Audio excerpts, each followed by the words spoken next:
Gentlemen, daddies, dadbodders, non-dadbodders, ladies, welcome to the Dadbod Dadpod. I'm your host, Will Patterson. It's a special day. It's Father's Day. Happy Father's Day to all of the fathers out there that are being a good dad. We talked about it in an episode before. To be a father is to give a seed to a lady and impregnate. But to be a dad goes so much deeper than that. So if somebody calls you dad out there, happy Father's Day. Or maybe better yet, we should call it Happy Dad's Day. It's a special episode. This is a Father's Day special. We have a very special guest. So without further ado, let's get into it.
Gentlemen, if you're watching on YouTube, you see the shirt.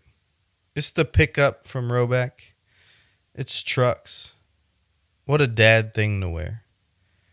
My opinion, best dad bod shirt you can have. Rigid collar. Still not paying me, but they should be. It is the best dad bod shirt, in my opinion, that you could find. I told you today we have a very special guest. And he's special to me because he's my dad. I was laying awake at night. You know, my son had woken up for feeding. And, you know, mom's up, I'm up most of the time. We'll get into that in a future episode. But I'm laying awake, and I'm like, you know what? I have some questions for my dad that I've never really asked him or talked to him about. And let's do a Father's Day special.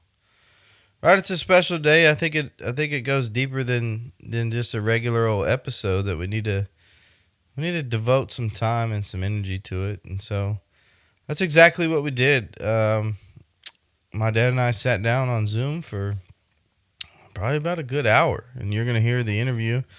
We talk about a lot of stuff of, you know, the secret to being a good dad and where maybe today's parents are going wrong and how to connect with your children and make those memories and be present and set boundaries with work. And we get into a lot of stuff, and I can't wait for you to hear the interview because I think it's really insightful parenting dad advice, right? I mean, and you're not going to necessarily agree with everything or you know, you won't take everything from it, but I think he's got some really good insight to how to be a successful father.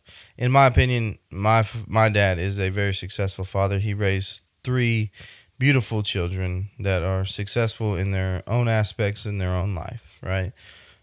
So I have 2 older sisters, which you'll hear in this interview. We talk about them quite a bit. And then I'm the baby, the only boy in the family. And we've become productive members of society, which I think is the goal of a parent, right? And my dad kind of alludes to it, right?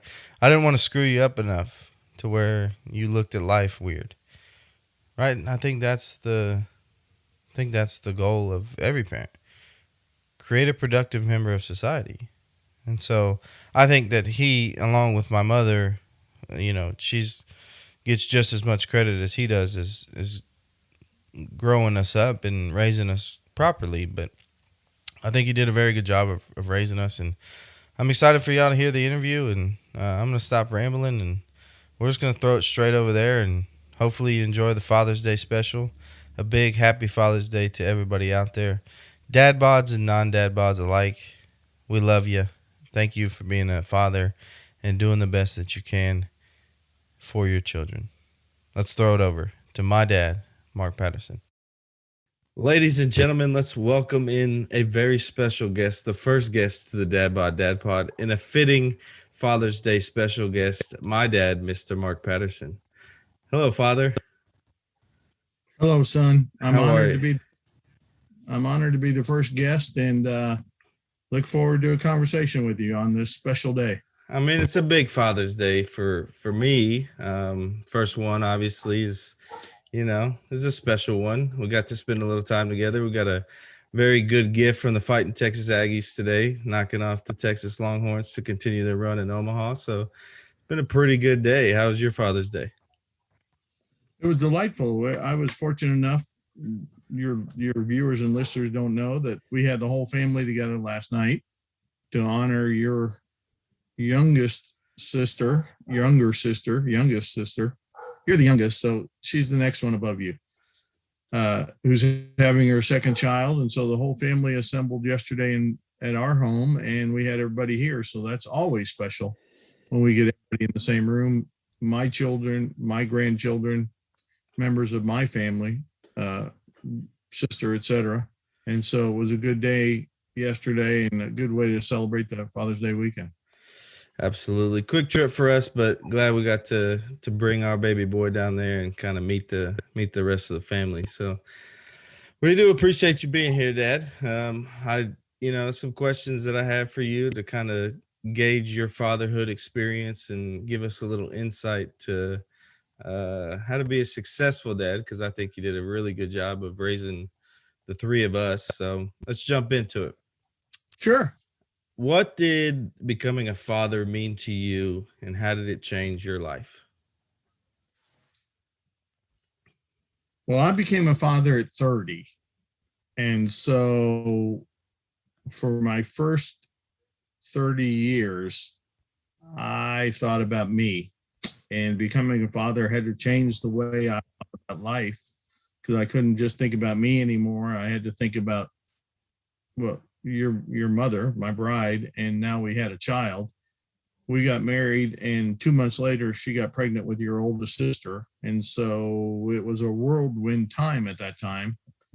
I had just graduated professional school. And so the birth of my first child, your oldest sister, completely changed the way I looked at life. For the better or for the worse?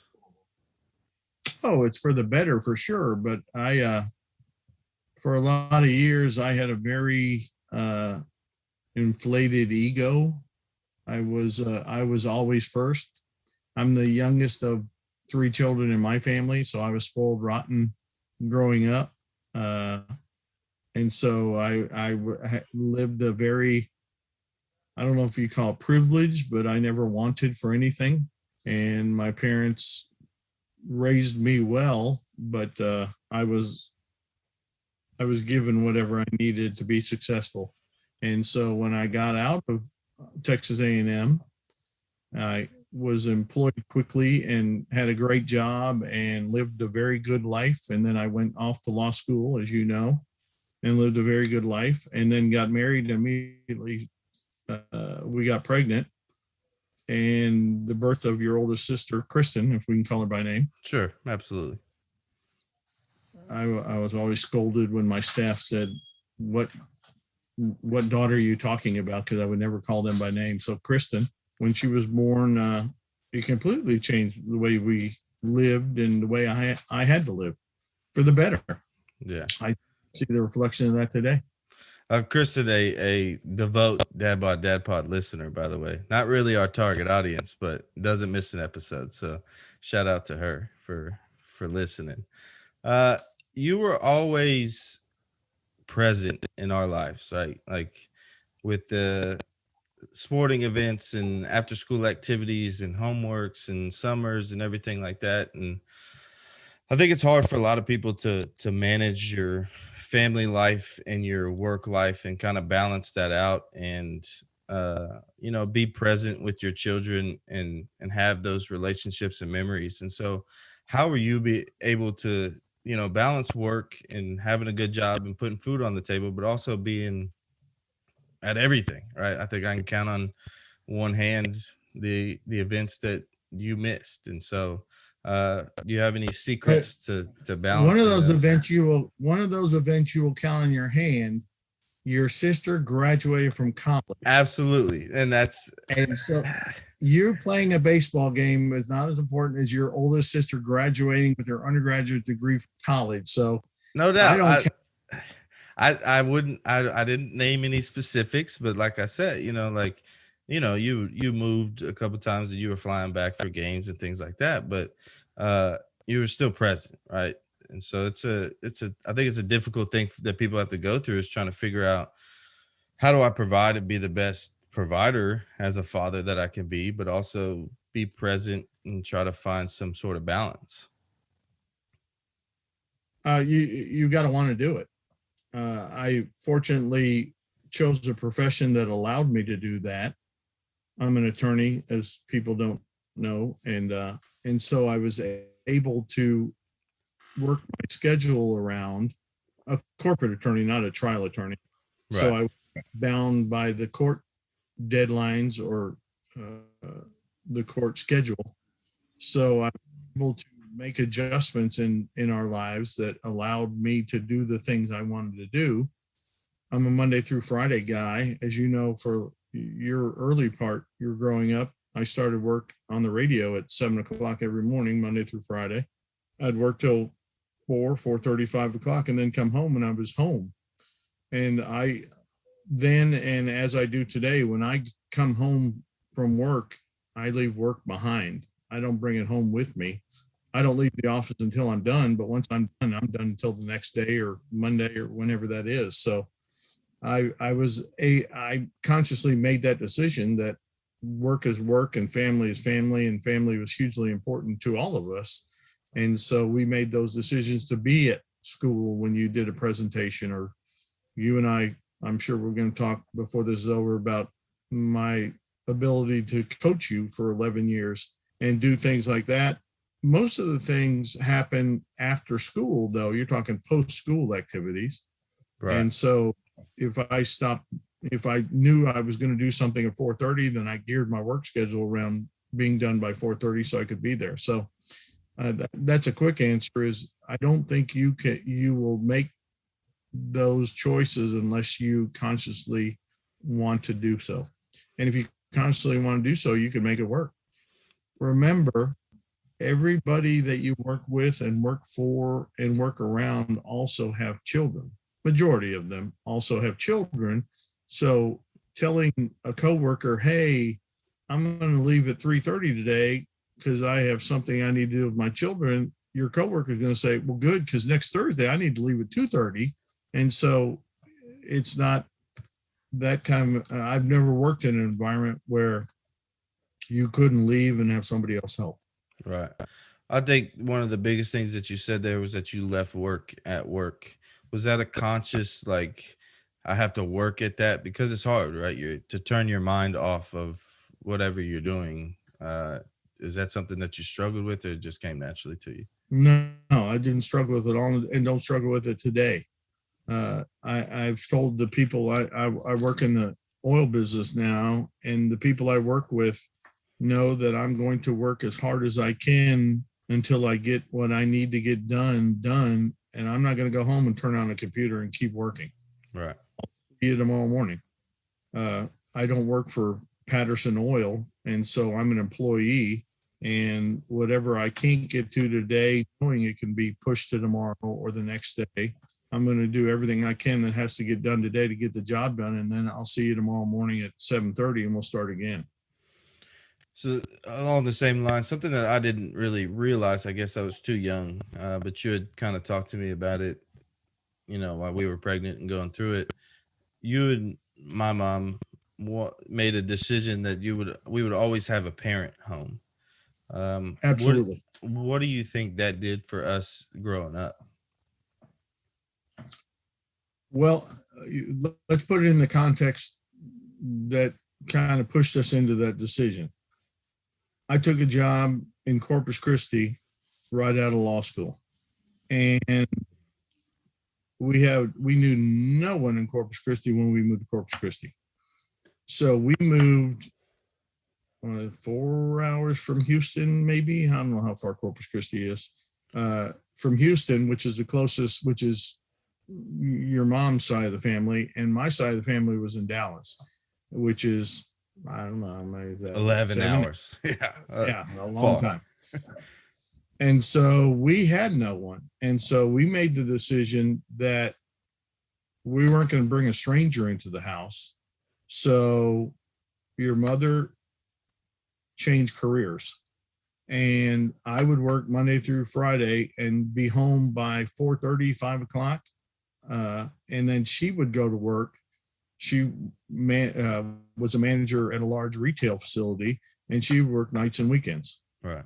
And so we were all, one of us was always present with you. You turned into you three, started with Kristen, and then to your younger, her younger sister Kayla, and you, all 21 months apart, by the way. So we had them quickly together, and we made the decision that one of us would always be present and be able to be there to help, not to help her, to raise you. And it worked out for us. And that we did that until you started first grade.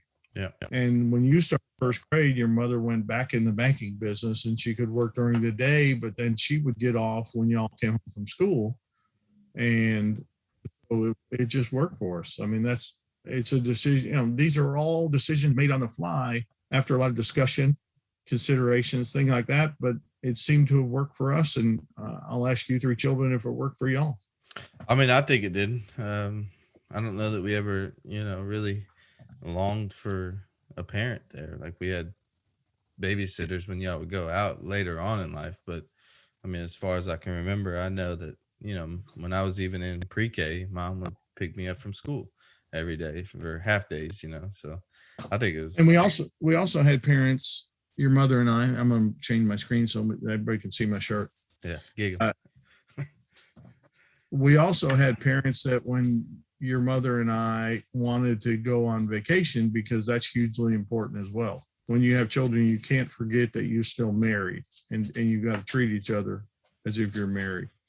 We would go out of town for a week at a time, and my mother would fly in from Dallas and spend the week with you. Right. Or her mother would come in Houston and spend the week with you, and allowed us to still have that couples time. But we knew that a very competent mother was taking care of y'all when we were gone. My mother-in-law and my mother. And so, I mean, I can't tell you it worked. It worked for us. You three would have to tell me if it worked for y'all. Right. If you had to put your finger on one thing, right? This question kind of goes together. Right. If you could go back and give yourself advice, what would you tell yourself now that you're, grandparent now? You're 30 years old going into your first child, and now that you've raised 3 to past 30, right? What piece of advice would you give yourself, and what was your biggest challenge as a father? The biggest advice I tell myself is buy y'all gold every year. That's what I tell you. For your birthday, I'd give you an ounce of gold. Right. And look what you'd have today. I would be rich. Instead of giving you a tricycle, I'd give you an ounce of gold, and you'd go, thanks a lot, Dad. But you know what? If you're 30 and you're sitting on 30 ounces of gold right now, yeah, pretty good. It would have been a piece of advice that I would have liked to have told myself when I was 12. Buy gold. The challenge, you asked me what the challenge was. The challenge was not screwing up the way y'all view life. I mean, as a parent and a dad, more specifically, you've got to set the foundation for your children to be successful later in life. The way we did that is we treated you like adults from the very beginning. We taught you you're responsible for your actions, and there's ramifications if your actions go awry. And we didn't try and hide that from you. We said, I wouldn't do that if I were you, because this, and this can happen. It's not going to be a good thing. If it happens, we're going to hold you responsible for what happens thereafter. And that was instilled in all three of the children growing up. And I don't know if you refer back to it today, or maybe that's your foundation that you go, well, I know, kind of like Ohio State, when you throw the ball, three things can happen, and two of them are bad. Mm-hmm. Well, if you choose to throw the ball, you're either going to get a completion, interception, or incompletion. So a football analogy here, if you choose to rollerblade in the street, you can fall down, you can hurt yourself, you can get hit by a car, you can do all kind of, it may be fun, but there's ramifications for your actions.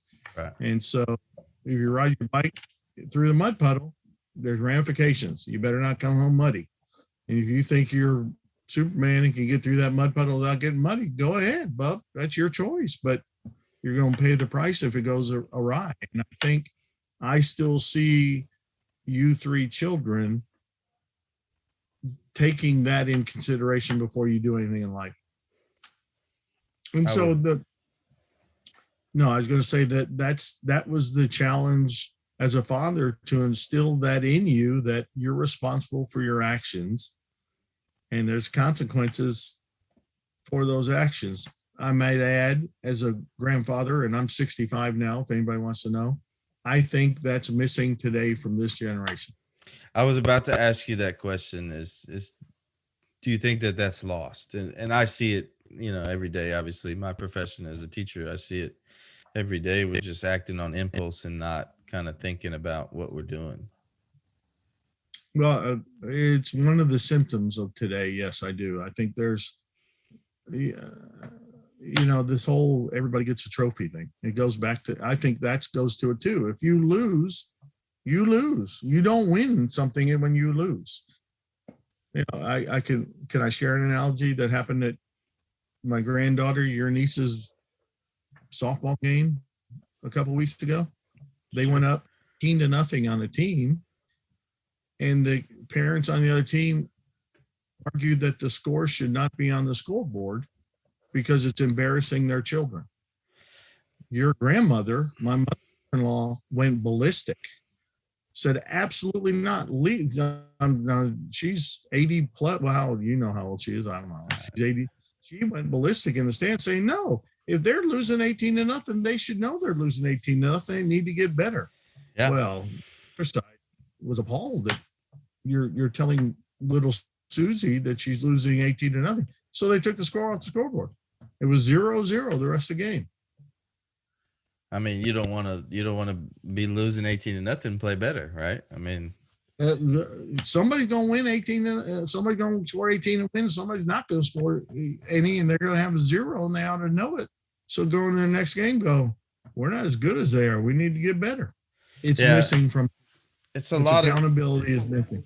It's a lot of sheltering, I think. Like, we shelter from the 18-0, right? But you got to know that I wasn't very good today, and so what can I do to get better? Or I'm not good at this, and I need to hang it up and try something else, right? Like, and we're just sheltering. Well, your generation taught them that. That's your generation parenting now. My generation didn't do that. I was raised by a Depression dad, a Depression mom, a World War II veteran. You think it just didn't happen. Right. So we're talking about Great Depression. Your parents weren't physically depressed. It was a Great Depression. Oh, yeah, right. They lived through the Depression. Right. Of 29. If it's for all you youngsters out there, there was a big depression in the United States in 1929. Stock market crashed. Yeah. Soup lines, everybody out of work, nobody had any money. And then World War II came around and stimulated the economy, and all's right with the world. Right. Well, that's why we're here. That's why we're trying to, better the fathers out there, so we can maybe turn it around and be okay with 18-0. So. Well, but that's that generation, the ladies and men in the stands were the ones your age that had the 8-year-old children. Understand, if they had children at 25, they're 33 right now and they're 8 years old playing softball. They're the ones that were complaining of the school board. Right. It's grandparents. So it changed with y'all. Maybe we did a bad job of raising you and we gave you too much. And now I don't know. Yeah, it's But a problem for a different day, probably. I don't know if it can be solved. Who or what would you say sculpted you as a father? Because I look at, the things that you did and, uh, want to emulate a lot of those things. Like you said, you alluded to it earlier, coaching for, I thought it was longer than 11 years, but all those seasons and the time that you and I got to spend together and, the memories that we have are things that I cherish and want to duplicate with my son. And so I take a lot from you. Who did you get your inspiration, or who kind of molded you into the father that you became? Well, I was lucky, as I said earlier, that I didn't have a child until I was 30. And so a lot of my peers, a lot of my good friends started having children much younger than I. And so I could watch them and say, I will never do that with my children, because they were, some of them had right out of high school. And so they were 12 years old when I had my first child. And I could see the children they were raising. You could see what they were doing, what I thought they were doing correctly and incorrectly. And so I had that to bounce off of, but my mother laid the foundation. As you know, my father was a very successful business person that would work at home on Mondays and fly out every Tuesday morning this is 11 months of the year. For 40 something years, he would fly out every Tuesday morning and fly home every Friday night. And so my mother, in essence, raised us from Tuesday to Friday every day or every week, except for the month of August. My father took off the month of August. And so obviously I had to gain everything I know from her, watching her parent my older brother and older sister.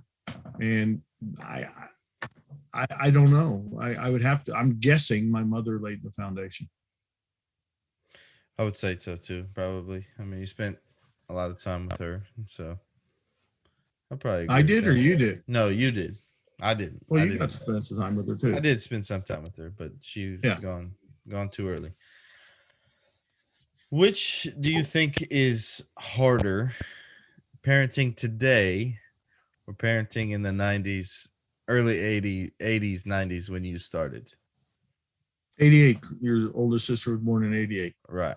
So you did most. Question. I mean, there's no question what that answer is. And I think you can guess what the answer is. I would say today, just because of the distractions and everything that is out there. 1988 till you were born in 91.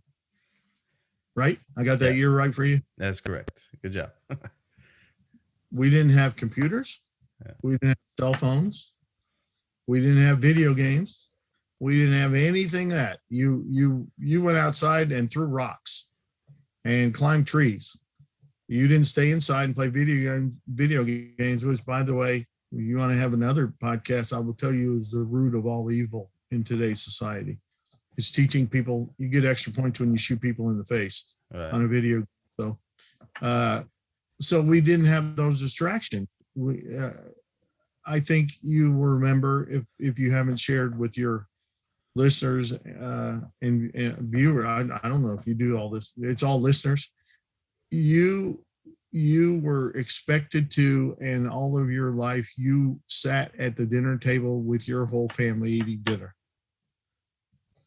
You didn't have a cell phone. You didn't say, oh, as soon as I get finished with this video game, I'll be right at the table. It was like supper's on the table. Right. You're sit there, and we ate as a family all night long. It's where we collectively, the five of us, shared, what'd you do today? What happened today? How's school? What's going on? What's going on this weekend? What are your plans? Things like that. So we had that communicative hour hour plus a night where the five of us sat together and you knew what was going on in your sister's life. They knew what was going on in your life. You knew what was going on in your mom's and my life. And I think that also is lost. And you and I know friends of yours that don't eat together ever. They get their food and go to their room, or two of them meet together and two more eat over here and all that. Or they sit in front of the TV and watch TV while they eat. And so there's no communication. So because of distractions, and you touched on that, the distractions today are tenfold, 50-fold what they were in 1988 to 92 and raising you children through the 90s. I think I got my first cell phone in 94. The little brick, little black. Or I think I got a beeper first. That was big time. Yeah, I had a beeper first, and then I got a cell phone. And then we pulled the trigger maybe when your oldest sister was in high school, and we bought a home computer. Yeah. It was a Dell. Whatever we bought, Dell. It was a Dell. Yeah. Well, what year was that? In the late 90s, probably. Either late 90s or early 2000s, because we were in the Northeast. I know that. So what distractions did we have compared to today? That's what I'm trying to illustrate is today is a much different atmosphere, era, social setting. You know, when you bullied somebody, you had to do it to their face. Right. And there are ramifications. Now you do it with a text.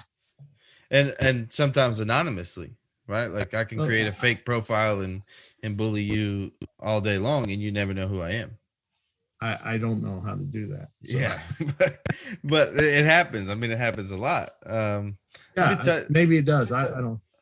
Let me touch on one thing that you said about the dinner table. We're 3 weeks into this, and you know we eat together as a family. Now, obviously, my son doesn't sit there and eat, but he's in the swing next to us, or he's on the table or something. Where would you rank that as importance as a family unit? You know, a ranking system of like, man, it's top 5 of things that we gotta do, or it's number 1, or you know, it's in the middle somewhere. Oh no, it would be at or near the top. Yeah, because of that line of communication between children too. I mean, the children are forced to converse with their brothers and sisters. We can converse with you all night. I could go in your room and talk to you one-on-one every night, or your mom and I could go into your sister's room and talk to her one-on-one every night, but then you don't learn anything. You don't learn any life lessons from that conversation. It helps when, I think it's important, you had 2 older sisters. You heard your mother and I talking to your older sisters. I think it had an impression on you. It might not have applied to you when you were 5, but your sister at that time was 9. Right. And so you're learning 9-year-old lessons as a 5-year-old because you're sitting and listening to the conversations, the open line of communications. And I think we've done a pretty good job of establishing and maintaining open lines of communications between all 3 of you children. And we told stories last night about how open we are. Yeah. With some people are shocked that our children can talk to us like that and we can talk to our children like that, but we had no secrets. And so I think you learned that, well, you're operating as a unit. In our case, we were 5. We were a unit of 5 on an island, if you will, because we didn't have aunts and uncles and everybody pulling us away or doing that. It was the 5 of us. And so we operated as a collective unit, which included supper every night together. The only way that changed, if you think back upon it, the only thing that broke that was your oldest sister getting a job. She was then excused from eating because she was working when she was in high school. Right. And the middle child, Kayla, got a job, and so she was excused from doing that. But you still, as a youngster, sat with your mother and I every night until you had things that took you away from the table. Now, full circle, this is 20 years later. We sat around the dinner table last night. All of us talked Yeah. So I think that is, it goes back to, I don't think any of y'all, you might be, but your sisters aren't hooked on video games and they don't constantly have their phone in their hands and they're not distracted. So there's nothing pulling us away from each other from still having those open and honest discussions about anything and everything that comes up. So do I think that's the most important? I haven't thought about that. I don't know if anything is more important. I think it's up there with talking to you as an adult and teaching you the ramifications for your actions. I think that's hugely important too. But I think that's instilled in you through those dinner time conversations. Yeah, I think the dinner time was probably, if you could collect all of them in a jar, right? That's where our childhood is, right? It's at the dinner table, right? And Mm-hmm. we had a million different things going on. We were going here and going there and going there, but we would always come back to that dinner table, even if it's for chili dogs in 10 minutes and we're out the door to the next event, right? I've got baseball, the girls got softball or clarinet or whatever, and we're going in all different directions, but we're always coming back to that dinner table. And I think if you put it all of those nights in a jar, right, that's our childhood. Big jar. It's a big jar. It's a lot of nights and a lot of conversations. I used to call it family court, right? Courts in session, because it didn't matter. Sometimes it was. If I got in trouble at school, it was a family discussion. I had to hear it from Kayla, I had to hear it from Kristen, had to hear it from mom, had to hear it from dad, right? And it was like, you shouldn't have done that. Shouldn't have forged that signature on that progress report. You're an idiot. The teacher, I had the teacher last year. He knows what mom's signature looks like, right? And I had to hear it from everybody. And so, yeah, I think it's hugely important. It's something that, Jess and I have done dinner together as much as possible. Obviously, schedules dictate a lot, but Sure. even 3 weeks into this whole fatherhood thing, we're trying to share every meal together. So, And she was last night, and you know what we did? We waited for her, and then she sat at the dinner table while we were done, and we still had those conversations because she had to get her table time in. Right, absolutely. So anyway, I don't know. I think it's hugely important. Again, your story just echoed the fact that if Kristen, your oldest sister, got in trouble, you as a youngster were sitting there learning, oh hell, I can't do that. Now check that box off. So we treated you having open and honest conversations, all three of you. I don't know when we didn't. Right. That was 30 now. Yeah. Are you years old now? Yeah, I'm 30. Okay. So fixing to be 31. Okay. So as long as you were old enough to sit up there and talk, we've been having those dinner time conversations with everybody. Absolutely. Which is, I think, is important, and it's missing from a lot of families. I can tell you right now, people are stunned when they hear that story. Yeah, I would agree with that. That's missing a lot. I mean, it's a lot of TV time. It's a lot of, right, cut the TV off and be present and be with your kids for 30 minutes a day. And if that's more. Yeah, but that'll be the best 30 minutes that you have, probably, if you make it a consistent deal. What did you enjoy most about being a father? It's a Father's Day. Let's get into some happy times and your most fulfilling or most enjoyable thing about being a father. And I speak in past tense all the way up to current, if you'll so allow. Watching the three children reach their individual milestones, maybe is what you call them, or achievements in their lives. Watching we have three successful children. I'm whether anybody doesn't know that or not, all three of you are successful in what you're doing. Right. And I don't know if they know what your sisters do, and I'm not going to bring it up. But anyway, there's very successful children in what they have chosen to do in life. And so we've been able to watch them. We've not missed a graduation, despite what you may think about missing a baseball game for your graduation. Hey, you're bitter, but I didn't say anything.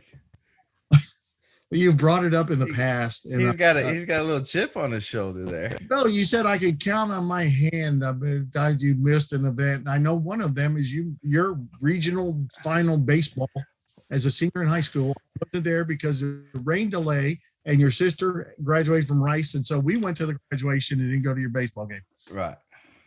So, we've been able to witness all graduations.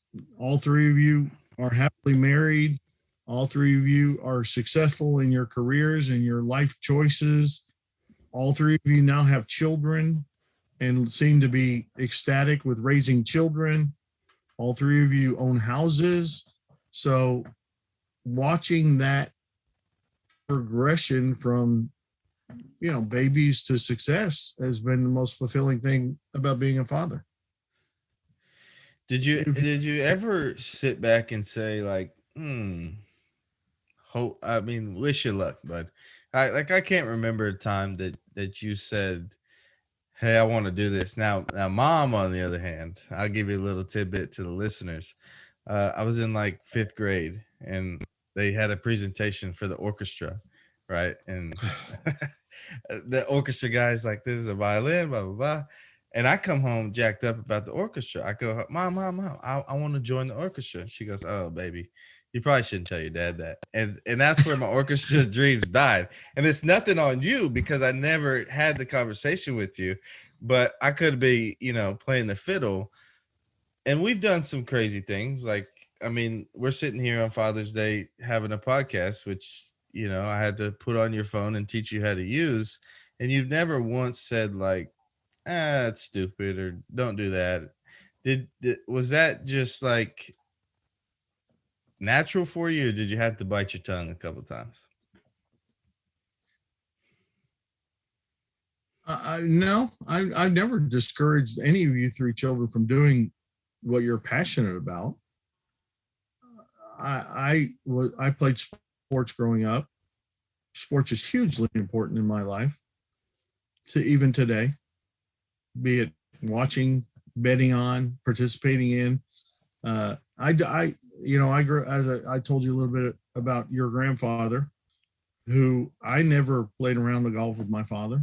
Right. I went and watched my father play softball like y'all did growing up. I never went and watched my father play in a 3-on-3 basketball tournament, which you did growing up. So that generation to my generation is different in that aspect. If you wanted to go be in the orchestra, your mother knows me well enough to go, oh, he's not going to run out and buy you your instrument. Like if you said, Dad, I need a new bat, we were at the store the next day, he spent $400 on a damn bat. But it'd be like, oh, Dad, I need a new tuba. I'm going to go, you're on your own, bub. Good luck. You'd have been at Guitar Center getting the biggest and best tuba that you could find. Hey, you think that? Maybe reluctantly, you bought 2 clarinets, sir. Okay, well, yeah, don't forget about that. And I will tell you, the most painful thing I did as a father was go to those music assembly. What do you call them at night? Performances. It'd be a concert, like a middle school band concert. Are they concerts? The way we use it loosely. I told your mother, I would often turn to your mother and would, in the middle of those things, say, I'd rather be at the dentist. I just hated going to those things. I just didn't like them. But I didn't discourage either. I just bit my tongue. That's one thing that if I could have been out of town for those concerts, I would have been out of town, but I didn't. I was at every one of them, but they just were very painful to me. So, but you 3 children never put me in a position where I had to try and talk you out of something. Now, I will tell you, your middle, what's Kayla to you? What do you call her? She's my younger big sister? Yeah, sure. Okay. Your younger big sister struggled at sports. And so she played sports, and one thing all 3 of you grew up in, whether it be sports or anything in life, is you're not going to quit in the middle. Right. If you sign up for something, you're going to finish the season. the school year, the course, whatever you're going to do. You may have made a mistake and realized it, but you committed to finishing that time frame. And so I had to encourage her to continue to play her one season of softball. I wasn't going to let her quit because I think it was important that she committed for the season. So she had to play for the season. She didn't play again, and that was fine. And I was fine with that. I would have loved to see her continue because I think sports is a huge learning platform for students, no matter what they're playing, because they learn how to communicate and compete and lose and work and all that kind of stuff. But she chose not to, and I agree. I said, okay, don't, if you don't want to, don't. And that was the end of that. Well, I think that's something that you did with all of us, right? Like we would have a conversation after every baseball season, and I was blessed to be, decent at baseball, and it was kind of a foregone conclusion. But I remember vividly, like us sitting down, like, all right, the season's over. You had a pretty good year. Do you want to do it again? And I would always answer like, yeah, I do. I want to play again. And then, okay, we'll go sign up, right? And it was always up to me as my decision of like, yeah, I want to continue to play baseball, or I'm done with basketball, Dad. I'm not any good at it, but that was always a choice that you gave us. And so I think that, you gave us the opportunity to make those decisions even at a young age. And there were ramifications of those decisions. No doubt. Yeah.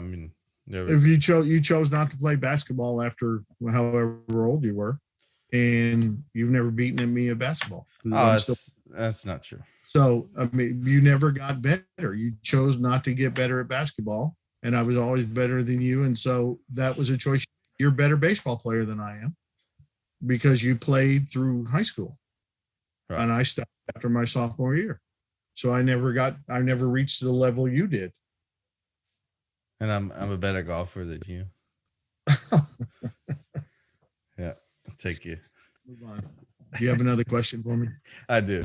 I want you to, if you would please go through each child, your favorite memory or a memory that you will hold on to the most. Woo. It's a tough one. That's a deep Father's Day question.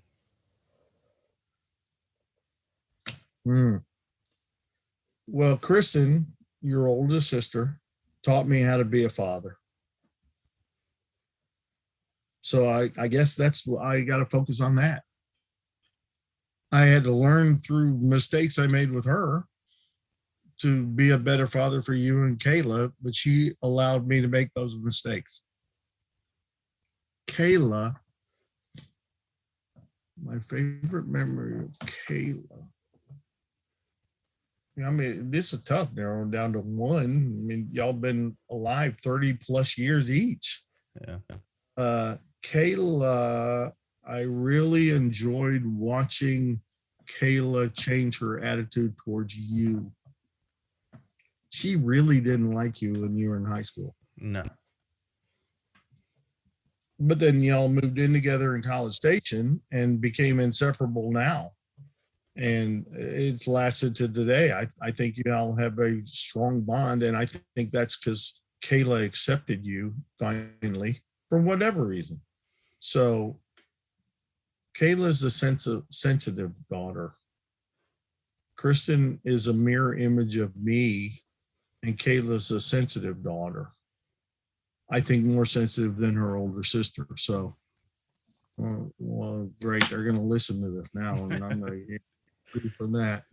I think that's true, though. I think I've said that to their face, but now I'm putting it on film or tape or whatever we're doing here. My memories of you, obviously, the thing that you and I will cherish are your successes in sports, right? That I part of. So for the listeners, how many you said 11? I think it was longer than that. It was 5 to 18. How many years is that? No, I didn't coach you until after your sophomore season was the last time I coached you. When your baseball, we had a summer league. The baseball coach asked me to take the summer team after your sophomore year. You started when you were 4.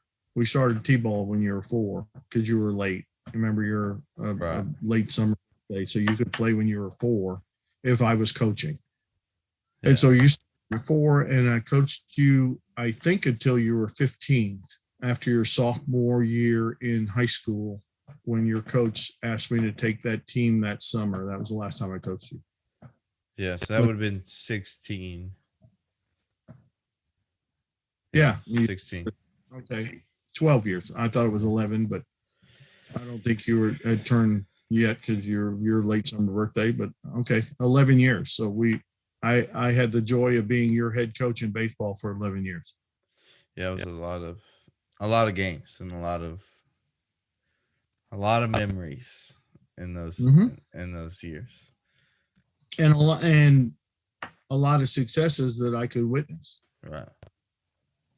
So, I mean, you ended up being the captain of your varsity baseball team in high school, and I was the announcer for a lot of years and could announce those successes. And so I was still participating, but up from the announcer's booth instead of on the field. Right. So you share sports that I didn't share a lot with your sisters. And so that's unique to yours and my relationship. Mm-hmm. So we talked about this earlier, right? The three of us are wildly successful in whatever we've chosen to do, right? And so what would you say the secret to raising successful adults would be? Because I think that's the goal, right? Produce productive members of society that are, you can hang your hat on and say, hey, that's my son, that's my daughter. I raised them and now they're being successful and I'm proud of them. So what's the secret to raising the successful adults? I don't know if there's a secret. I can only tell you how my bride and I raised you 3 children. Is that a secret? That's just the way we did it. We made a decision as husband and wife, now watching each of you having children. You have never heard your mother and I ever give you parenting advice. We never tell you how to raise your children. Right. We'll certainly give you everything we know if you ask for it. But if you don't ask for it, we may watch you this weekend with your son, newborn. We might not have agreed what you did, but you're not going to hear anything out of us. So I take that and extrapolate it back. We didn't have anybody telling us how to raise children. We didn't have anybody. So we adopted the philosophy, of always treating you 3 with respect. You always had an opinion. We always asked your opinion. As you said, family court. We often had family meetings and we'd say, okay, we're going on vacation. Where do y'all want to go? We never said, okay, we're going to do this. It was always, hey, what do y'all want to do? And let me add one thing in there. Many of my friends always say, we're going on vacation and we're not taking the children because we want to be alone. Right. I always wanted children to go. I always have a great time with y'all. Mm-hmm. We didn't never, unless it was kind of business related trip. Like we went to the Caribbean once because your mother won a big contest and we went for a week and all that. Children couldn't come, but we rarely went on vacation that wasn't business related or with other couples that we didn't invite the children, because you children, because we enjoyed going with you, because you were fun to be around, because we treated you with respect your whole life. We talked to you like adults. We instilled in you how you talk to adults. And so it was fun to go with you places. I say all that because when you extrapolate back again, instilling that confidence in you and that foundation in you that you will be held accountable for what you're doing, and you need to think about what you're doing, and we can talk to you about what you're doing. It's an open and honest relationship between us. And so, do I think that's what allowed you to be successful? I don't know. You have to tell me. You three would have to look back and go, I remember this lesson you taught me and I still use it today. Those are the kind of things that if we were successful in instilling a foundation in you that allowed you to grow, the house is only as good as the foundation it's Sure. built on. So I don't know if I have a secret. If it's a secret, it's still a secret to me. But I can't put it in words. No, I think you hit it on the head with what you said, with teaching me looking back on the childhood, right? Treating us with respect, learning how to talk to adults. I can remember back to, my high school days, hell, even my college days, till to this day, right? Like my friends want to be around you and mom, and they want to come to the tailgates, and they want you to come on the bus trip, and they want you to do, these things because you're a realist, right? You talk to people as an adult, and we wanted to hang out with y'all on the weekends. Like, yeah, we had our social life and everything like that, but it was cool to be at home playing games, right? It wasn't lame and I have to stay home. It was like, hey, I get to stay home with my parents, and we're gonna have game night, right? We're gonna play spades, and somebody's gonna get yelled at and start crying because they didn't play the right card, right? It was, you know what I'm saying? Like it was fun because I cried a lot. yeah, it was always you crying. Uh, but it was fun because you treated us like we were almost your peer in the instances that we could be your peer, right? Not that we were friends. We had very good relationships, I think, between you and I and mom and I. And there was a hard line of like, hey, we're having fun. Okay, you've crossed that line. We're not having fun anymore. And but I think that's kind of how we all grew up and got better, was because all of those things that you said, right? You talked to us like we were one of your friends, not one of your friends, but a peer of yours, right? Like we were at a business meeting. If something went wrong, it was almost like a business meeting. This is what you did. These are the consequences. How are you going to get better? Right? Almost like a growth plan in a job that you would have today. And we moved on from the situation. Are your sisters doing that with their children? I think it's too early to tell. So, I think that there are signs that they are, and I think they're kind of getting into their own, right?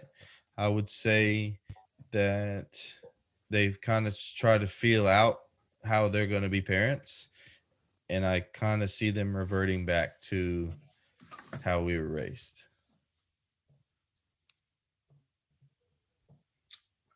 Okay. He Will you disagrees. say something to them if they're not? I don't think that that's my place, right? Because we won't.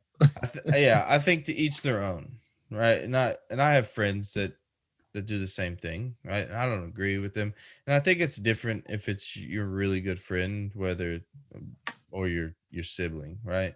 And just like you, I don't know what I'm doing, right? We're figuring this out as we go as well, and so we're gonna mess up, and I don't know that. I just think it's a very delicate deal to tell somebody how to raise their kids, because everybody's going to kind of mold their way into each one, right? And I think you just got to take all the information that you have available to you, and you've got to create your own style. But you'll also learn that you will treat, if you have a second child, that second child differently than you're treating your son today, because you will learn and create that mold. If you use an analogy to a mold it yourself into how you will make mistakes with this child that you will try not to make with the second child. And so you'll learn from those mistakes and what works, by the way. That's not all negative, what works and what doesn't work. And you'll be a better parent down the road, maybe, than you were with your first. And so you have to figure out your own course. I absolutely agree with you on that. And I think we were better we were better with each child because we had learned from the previous. Yeah, so, and we've talked about that in a previous episode. Is like when you pick up a baseball bat at 4 years old, you're not good. Right? You're not ready to go hit major league pitching or high school pitching, right? You get better as you go because you practice and you do that. Now that's sometimes to the, the oldest child gets the short end of the stick, if you will, because right, they were the guinea pig or the learning, right, the lab rat. But you do the best you can, and you figure it out. And you're not going to be perfect, and it's okay to not be perfect as long as you're trying your best and being present with your children. I got one more question for you, and then I would say I'm going to let you go, but I'm not going to let you do anything. You're going to do whatever you want. So, I can go now. yeah, I mean, you could. Yeah, I'd really like you to stay for one more question. How I'm big on legacy. How do you want to be remembered as a father and now a grandfather? I don't want to be remembered as a father and grandfather. Sure you do. I want people to miss me when I'm gone. What do you want them to miss? Being around me. Yeah. I'm the cool grandpa. I was a cool dad. You touched on it. Your friends go, hey, your dad, let's go do something with your dad. I've always tried to be a peer, not to my children, as you said. I could be a peer, not a friend, a peer to them when we're having fun, but there's a hard line between father and son or father and daughter that has to be maintained at all times. And so now I'm a grandfather. I want to be remembered as somebody that's fun to be around, but which means I'll be missed when I'm gone. Right. That's all I ask. I mean, I don't want to go, he was a great philosopher, or I wish grandpa was still here because he taught me how to do this. I don't want to be, he was a great writer. He corrected my English every time I screwed up, which I'll be remembered for by my children at least. But I just want people to go, God, I miss him. Right. He was fun. I hope that's what they say today. He's fun. I don't take life really seriously. Yeah. I've lived 65 pretty darn good years. And if the Lord takes me tomorrow, okay. I want you to go, I miss Dad. Yeah. Well, you tell me if I pass tomorrow, yes, that's how I'll be remembered. It's not how I want to be remembered. It's how those that I'm no longer with remember me. Yeah, I think you can strive for, like you said. I mean, I think you hit it. You strive to be the guy that people want to be around, right? And I don't know if that's a conscious choice. It's just natural for you, right? People like you want to be around Dad because he's fun and he's cool, and the grandkids want to hang out with you, and we want to gather around your dining room table because we like spending time with you. So I think you hit it on the head, right? What would I remember the most? Like, what would I miss the most? Probably. How would you remember me? Your question you posed to me is, how will you remember me? How will you ask me how I want to be remembered? I would remember you as my rock, right? Like you're always somebody that I could go to. Well, yeah, and I hope your sister feels the same way. Yeah. But I mean, that's not something I can create for myself. I'm gonna do this and be the rock. I wish Dad were here so I could ask him. Right. Okay. I don't know if your sisters or I didn't know you thought of me that way either, but. Well, we talk about everything. Like you said, there's nothing off limits, right? Like I could pull up our text thread and we're talking about doing this podcast, but it's also like, hey, how about the Aggies, right? Like I texted you when they lost last, Friday, and it said like you could have hit that ball, and you're like, I don't think so, But we're talking about everything. Yeah, I mean, we're talking about everything, and it goes deeper than just hey, we got problems here. It's the good things, it's the bad things, and so I hope I missed because I know how to get any stain out of anything in the laundry. Oh, I'm the laundry whisperer. Yeah, he's a big laundry guy. This guy. I mean, And your mother would miss me doing the laundry. probably. Just throw the gender stereotypes out of the window in my household too, right? Mom does all the yard work, dad does all the laundry and cooks most of the time. So, Pops, that's all I have. I All wish right. you a very happy Father's Day. I think you've done a phenomenal job raising 3 great kids. And what are we up to? 1, 2, 3, 4, about to be 5. 5 in a week. Hopefully less than that for Kayla's sake. My middle sister is 9 months pregnant and ready to evict that child and meet another grandbaby. And so thank you for joining us on the Dadbod Dadpod. We appreciate your time and your insight to hopefully raising productive members of society. Am I supposed to say something now? I mean, you can. No, I thank you for letting me share this stuff with you. You asked me questions that I haven't taken the time to think about because it's been an adventure for 4 or 5 years of raising 3 children that I would not have it any other way. I'm wondering what life would have been if I would have never married my bride or had children. And I think it would be a pretty empty life. I think it would be too. Okay. Love you. Love you too.